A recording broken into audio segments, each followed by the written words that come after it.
என்ன பிரியா, ஆளே மாறிட்ட. அழாத பிரியா. இப்போ உனக்கு என்ன?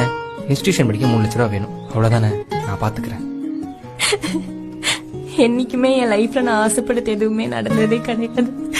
எப்படியாச்சும் இந்த கோர்ஸ் முடிச்சு ஒரு நல்ல வேலைக்கு போய் என் குடும்ப கஷ்டத்தெல்லாம் போக்கி ஒரு நல்ல நிலைமை கொண்டு வரலான்னு பார்த்தா நடக்காது போல.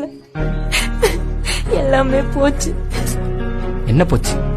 அதெல்லாம் ஒண்ணு போல. இங்க பாரு, நான் இருக்கேன். வாழ்க்கையில உனக்கு எவ்வளவு ப்ராப்ளம் வந்தாலும் சரி, உனக்கு சப்போர்ட்டா எப்பவும் நான் இருக்கேன். நீ எதை பத்தி யோசிக்காம இன்ஸ்டிடியூஷனுக்கு அப்ளை பண்ண, நான் பாத்துக்கிறேன். ரொம்ப தேங்க்ஸ் சூர்யா. என் லைஃப் உன் லைஃபா நினைச்சு எல்லா விஷயத்தையும் எனக்கு சப்போர்ட் பண்ணிருக்கேன், பண்ணிட்டும் இருக்கேன்.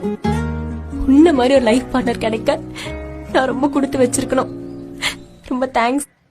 சரி, அழாத. நீ நினைச்ச மாதிரியே ஒரு நல்ல பொசிஷன் போயிட்ட. உன்னை அந்த நிலைமையில பார்க்கும்போது எவ்வளவு ஹாப்பியா இருக்கு தெரியுமா? அப்புறம் எப்ப நம்ம லவ் மேட்டர் வீட்டு சொல்வோம்? லவ் மேட்ரா? ஆமா, 8 மாசத்துக்கு முன்னாடி சொல்ல வேண்டியது.